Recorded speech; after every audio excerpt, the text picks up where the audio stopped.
கடன் அட்டை என்பது, அதாவது கிரெடிட் கார்டு என்பது நமது கலாச்சாரத்தோடு ஒரு நாளும் ஒன்றாதது. காரணம், மேலை நாடுகளில் பெரும்பாலானோர் 80 அல்லது 90% எல்லா தினசரி கொடுக்கல் வாங்கல்களையும் கடன் அட்டை அல்லது மின்னணு பரிவர்த்தனை மூலமாக மேற்கொள்கின்றனர்.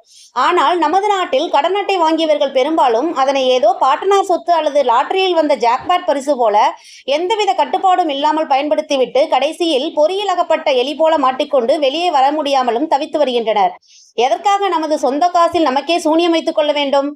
கடன் அட்டை நமக்கு அளிக்கும் போது அவர்கள் நமக்கு காட்டும் சித்திரங்கள் எல்லாம் உங்களை ஏதோ அமெரிக்க நாட்டிற்கு ஜனாதிபதியாக்குவதைப் போலவே இருக்கும். ஆனால் கடைசியில் உங்கள் நிலைமை, தயவு செய்து அவற்றுக்கு அடிமையாக மாறி எல்லாவற்றையும் இழந்து லட்சக்கணக்கானோரில் நீங்களும் ஒருவராக மாறிவிடாதீர்கள்.